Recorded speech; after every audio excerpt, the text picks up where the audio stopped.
3 Haziran olarak yani biraz önce Sayın Bakanımız bugün tespit edilen vaka sayısını 860 olarak açıkladı. Ve bugün ilk defa en fazla test sayısı yapılmış oldu. 50 binin üzerinde test yapıldı. Hesapladığımızda yaklaşık %1.6-1.7 gibi bir rakam yapıyor. Bugüne kadar yapılan teste göre belirlenen vaka sayısı açısından baktığımızda en az günlük vakayı görmüş olduk. Bu tabii salgında geldiğimiz bugüne kadarki en iyi nokta, en iyi rakam diyebiliriz 3 Haziran itibariyle. Ne zaman başladı salgın? 11 Mart'ta başladı. 11 Mart'tan sonra yaklaşık Nisan'ın başlarında, Nisan'ın 10-11'inde biz piki gördük. Yani 5000 günlük en yüksek vaka sayımızı gördük. Ondan sonra çok hızlı bir şekilde 5-6 günde bir 5000-4000 bandına, daha sonra 4000-3000 bandına, daha sonra da 2000 ile 1000 arasındaki banda geldiğimizde 2 Mayıs'ı bulduk. Ama işte bu noktadan sonra yani salgınlarda genellikle hızlı bir çıkışı olur. Sonra iniş kısmı belli bir aşamaya geldikten sonra dağın eteği gibi biraz yavaş yavaş olur. Yavaş bir kavis izler. Şu anda o noktadayız. Yani aşağı yukarı 2 Mayıs'tan sonra Mayıs'ın sonlarına doğru 1500 ve 1000 bandı arasına geldik. 1000'in altına inmekte bayağı bir zorlandık. Ama son 3-4 günden beri 1000'in altındaki rakamlarla 800-900 rakamlarla karşılaşıyoruz. Aslına bakarsak buna bağlı olarak da yani salgının kontrol edildiği düşünüldüğü için salgının kontrol edildiği ne zaman düşünülür? Günlük iyileşen vaka sayısının günlük hasta olan vaka sayısının pozitif bulunan vaka sayısını geçtiği zaman. Biz bunu geçeli bayağı bir zaman oldu. Ondan sonra biliyorsunuz tedbirler gevşetilmeye başlandı ve 1 Haziran'da da neredeyse tedbirlerin %80 civarında gevşetildiğini gördük. Bu karar alındı. Bilim Kurulu'nun da tavsiyesiyle Sağlık Bakanlığımız ve İçişleri Bakanlığımız tarafından. Ama şunu unutmamamız gerekiyor. 1 Haziran'dan beri özellikle bu açılımların başlamasından sonra ben dün ve bugün özellikle gözlemledim. Değişik yerlerde dolaştım. Maalesef sanki bu iş bitmiş gibi bir hava var toplumda. Bu çok tehlikeli bir şey. Şunu asla unutmayalım. Bu salgın dünyaya bir kişiden yayıldı. Bir kişi kaldığında da tekrar dünyaya yayılacak kadar büyük bir salgın haline gelebilir. O nedenle bizim asla ve asla gevşememiz, rehavete kapılmamamız gerekiyor. Biliyorum insanlar bunaldılar. Tam Mart'ın 11'inden beri çok sıkı kurallarla yaşıyoruz. Özellikle büyüklerimiz, 65 yaşından büyüklerimiz eve kapandılar. Gençlerimiz eve kapanmak zorunda kaldılar. Ama bu ne adına oldu? Bu fedakarlık özellikle risk grubundaki ileri yaştaki büyüklerimizin korunması adına oldu. Bunun gerçekten karşılığını gördük mü? Gördük. Dolayısıyla bu işin boşuna yapılmadığını, onların boşuna evde kapalı kalmadıklarını görmüş oldu herkes. Dolayısıyla onların bir süre daha sabretmelerini tabii ki mümkün olduğu kadar rica ediyoruz. Yavaş yavaş onlarda da biliyorsunuz sokağa çıkmalar başladı. Hareketler, spora çıkmalar gibi. Ama ben açıkçası şunu tekrar vurgulamak istiyorum. Özellikle tehlikeli olan alanlar var. Gözlemlerime göre ekranlarda da özellikle haber programlarında sık sık gösteriliyor. O görüntüler gerçekten çok tedirgin edici. Nereler buralar?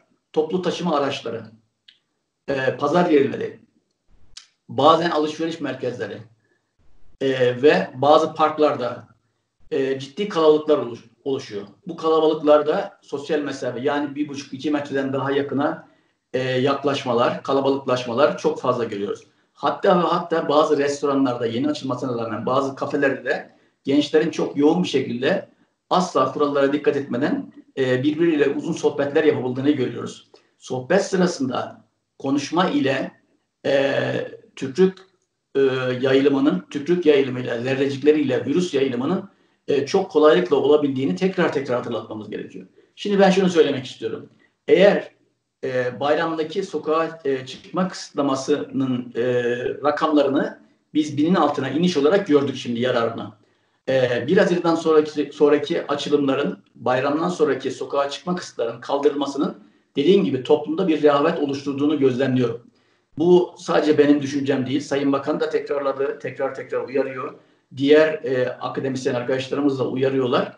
Eğer vatandaşımızın bir kısmı tabii ki bunlara uymuyor. Çok önemli bir kısmı yine duyarlı davranmaya devam ediyor. Bu duyarsız davranan kesimi birazcık daha zorlamak adına gerekirse yaptırımlara başvurmak gerekiyor. Nasıl toplu taşıma araçlarında fazla sayıda kişiyi dolmuşuna alan şoförü cezalandırıyorsak, kalabalıklara giren, maskesiz kalabalıklara giren kişileri de kolluk kuvvetleri gerekirse cezai müeyyidelere başvurması gerekiyor. İçişleri Bakanlığı'nın bu konuda tedbir almasından çekinmemesi gerekiyor. Ne adına? Artık 4666 kaybettiğimiz insanımız var. Bunlar tabii ki çok üzücü. Tekrar bir insanımızı bile kaybetmek istemiyorsak bizim tedbirlere uyma konusunda özellikle bu dönemde tedbirlere uymak çok daha zor. Halk bunaldı, uzun süre içeride kaldı, kapalı kaldı. Bir de hastalık iyileşti, artık salgın bitti duygusu oluşmaya başladı. Çok önemli bir kısımda. Dolayısıyla tüm bunlarla tedbirlerde ciddi bir lakaytlık, gevşeme görülebiliyor. Özellikle belli bir kesimde. Bu kesimi eğer bu söylemlerle, bu uyarılarla biz düzeltemiyorsak o takdirde yaptırımdan ilgililerimizin kaçınılması gerekiyor. Gerçekten bu ısıtma ilacı yani klorokin ve bunun türevi olan hidroksiklorokin ile ilgili başta Dünya Sağlık Örgütü'nün aldığı karar süreciyle birlikte çok ilginç gelişmeler yaşanıyor.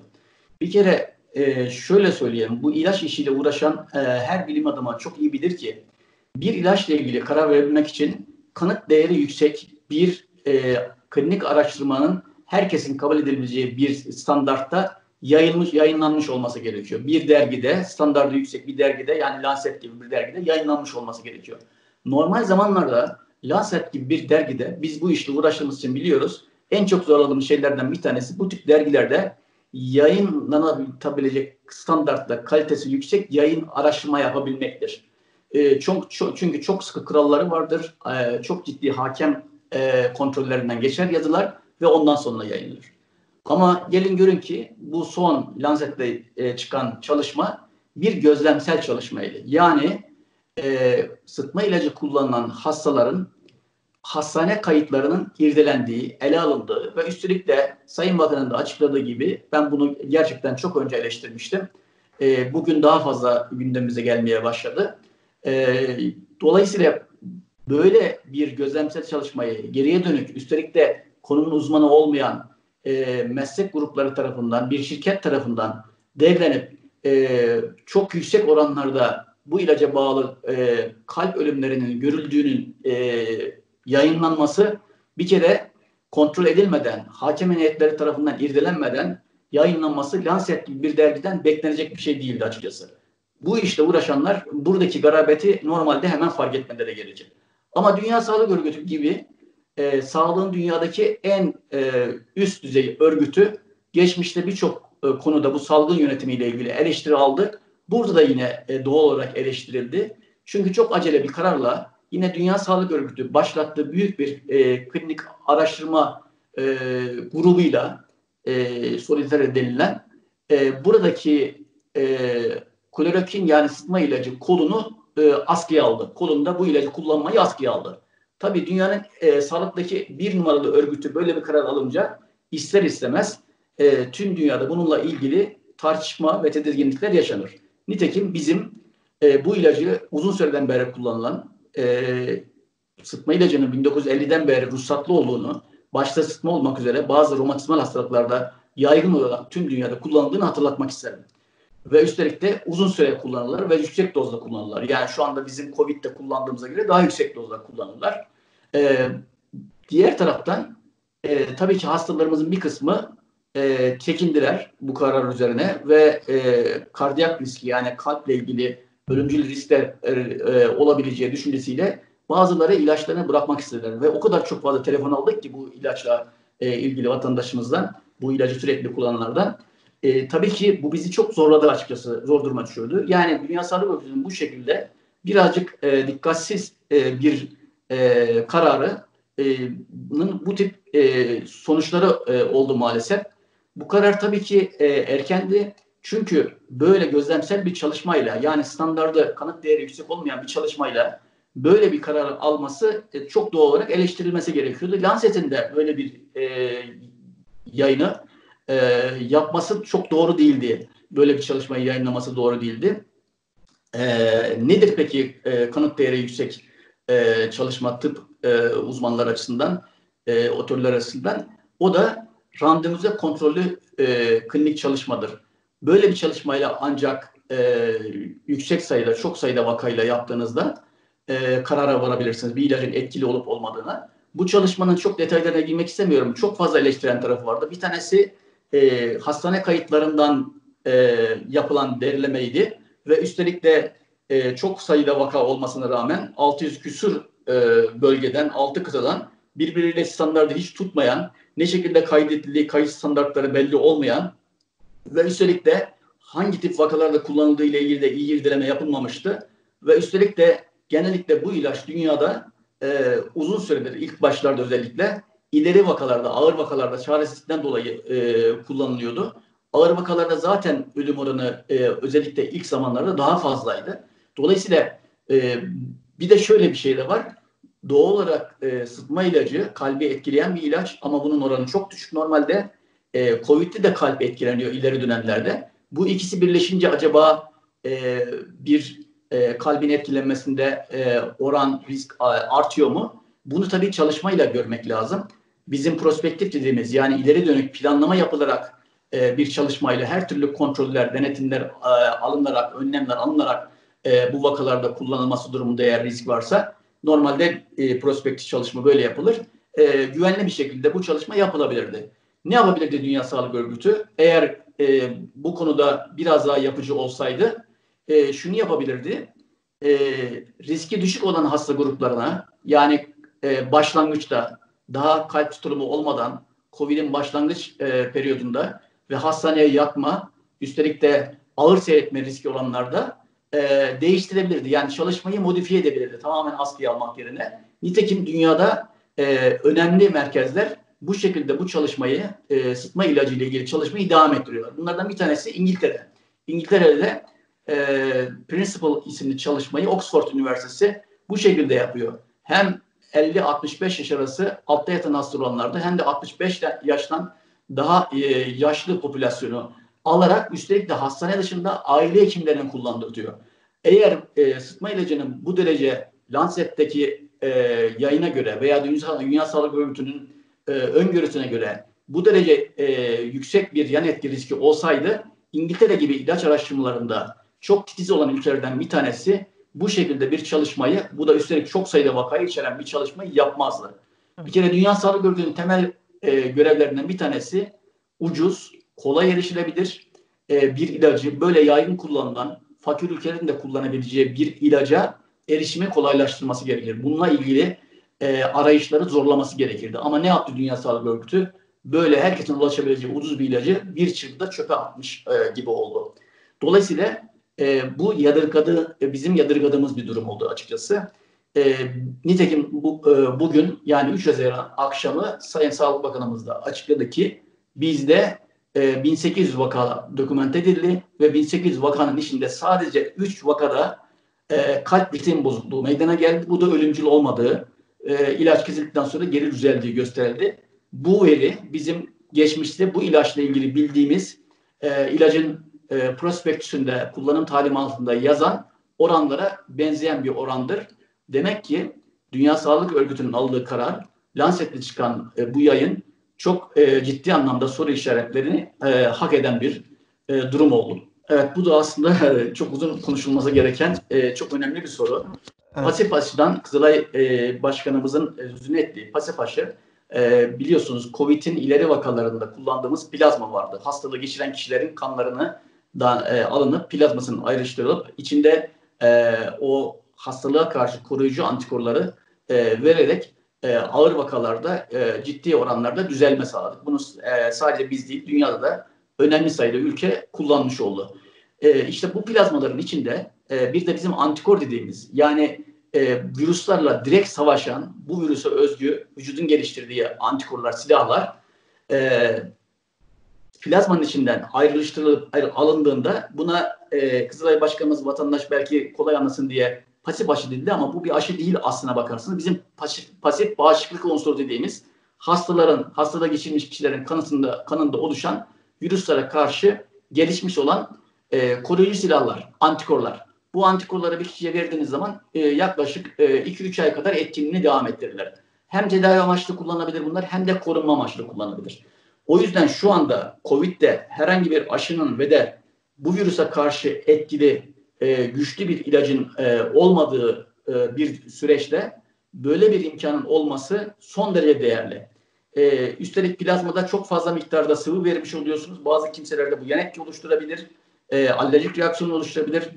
Sadece plazmanın içinden aldığımız antikorları, yani proteinleri ya da Kızılay Başkanımızın sizin tabirinize söylediği gibi pasif aşıyı, biz normalde pasif profilaksi, pasif koruma deriz buna.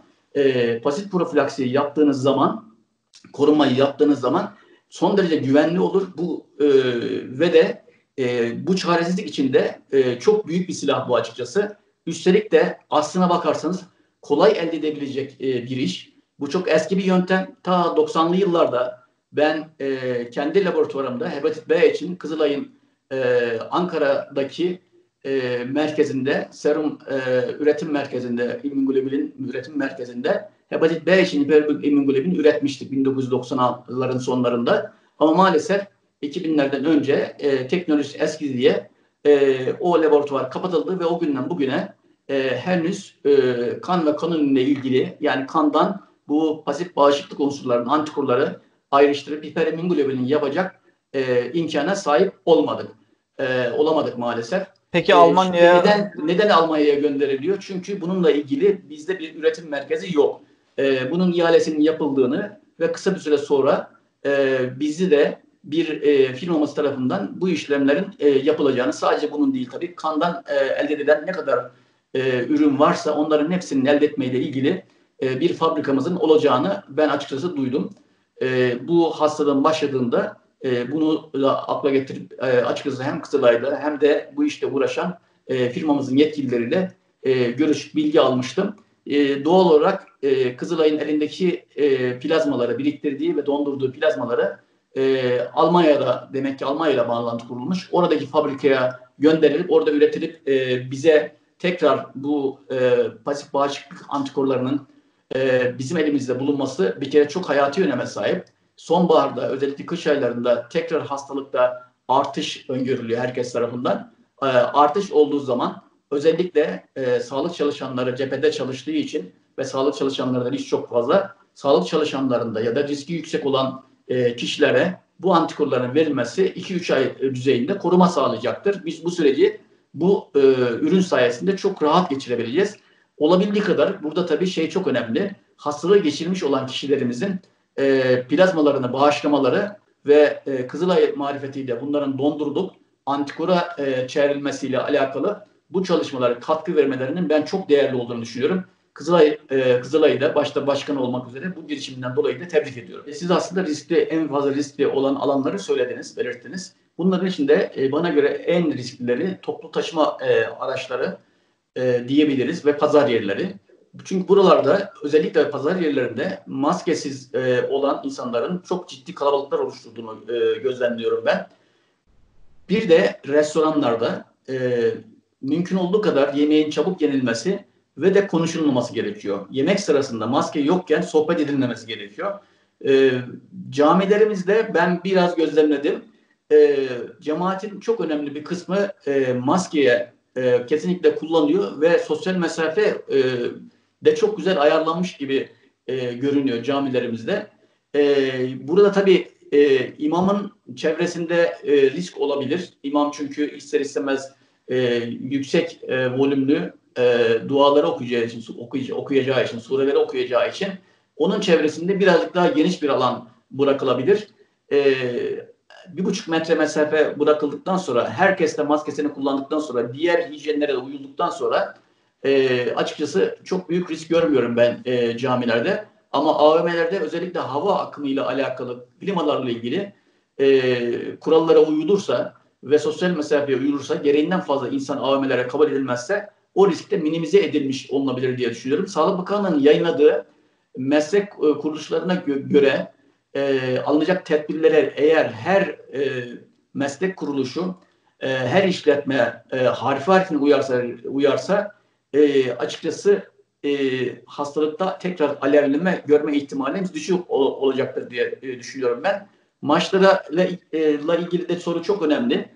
Maçlar her ne kadar seyircisi bile oynatılsa en az 304 kişinin bulunması gerektiğini söylüyor otoriteler maçlarda. Bu tabii hastalığın bulaşması açısından bir risk. Çünkü futbolcular açısından çok bu sosyal mesafe ister istemez gözetilmiyor doğal olarak futbol sırasında, futbol oynaması sırasında. Bununla ilgili Futbol Federasyonu çok önemli bir takım kurallar, tedbirler aldı ama burada tabii şunun çok önemli dikkat edilmesi gerekiyor. Maçın olmadığı zamanlar, yapılmadığı zamanlarda futbol takımlarının ve de futbol takımlarıyla ilgilenen ne kadar yetkili varsa bunların aslına bakarsanız izolasyonda ve karantinada kalması gerekir. Futbolcular ve bu kişiler eğer aileleriyle ilişkide oluyorsalar, sosyal hayat içinde oluyorsalar oradan virüsü alma ve de futbolculara bulaştırma riskine sahiptirler. Her ne kadar testler sık sık tekrarlanıyorsa ise de bu riski minimize etmek açısından izolasyonda maçların bitimine kadar izolasyonda kalmaları gerekir.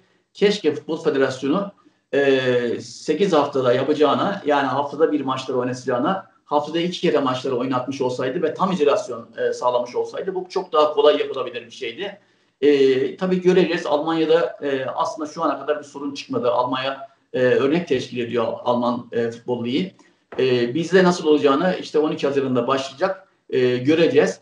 Eğer sıkı sıkı riayet edilirse izolasyon kurallarına o takdirde çok büyük sorun olmayacaktır diye düşünüyorum. İkinci dalgaya gelince kış aylarında ikinci dalga olabilir mi? Olabilir ama bu kadar büyük olacağını düşünmüyorum. Yani 160 binlere geldik biz. Bitene kadar 170-180 binleri bulacağız muhtemelen.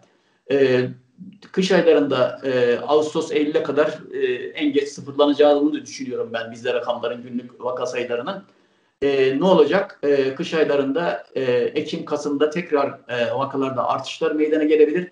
Ama artık bu salgınla nasıl mücadele edeceğimizi çok iyi biliyoruz. Çok iyi ekiplerimiz var. Özellikle filyasyon ekiplerimiz bizim dünyanın en iyi filyasyon ekipleri. Biz bu işi dünyada salgını baskılama konusunu en iyi yapan ülkelerden bir tanesiyiz. Ama bakın hemen komşumuz İran tedbirleri gevşettiğinde ikinci dalga görüldü ve hızlı bir şekilde günlük vaka sayıları 2000'lere 3000'lere çıkmaya başladı. Bizim vatandaşlarımızın bu nedenle dikkat etmesi çok önemli. Gevşemememiz çok önemli. Tekrar bizde 800'lerden hatta onlara kadar gelsek bile tekrar 1000'li, 2000'li, 3000'li rakamlara hızla bir şekilde çıkabiliriz. Böyle olmasını istemiyorsak bizim ne yapacağız? Sosyal mesafeye uyacağız. Maskesiz asla kalabalığa karışmayacağız. Ve de el hijyenimize çok dikkat edeceğiz. Elimizde sürekli kolonya gezdirelim. Elimize herhangi bir yere temas ettirdiğimizde kolonya ile dezenfekmeden ya da elimizi iyi sabunla yıkamadan asla ve asla yüzümüze gözümüze götürmeyelim diye bitireyim sözlerimi.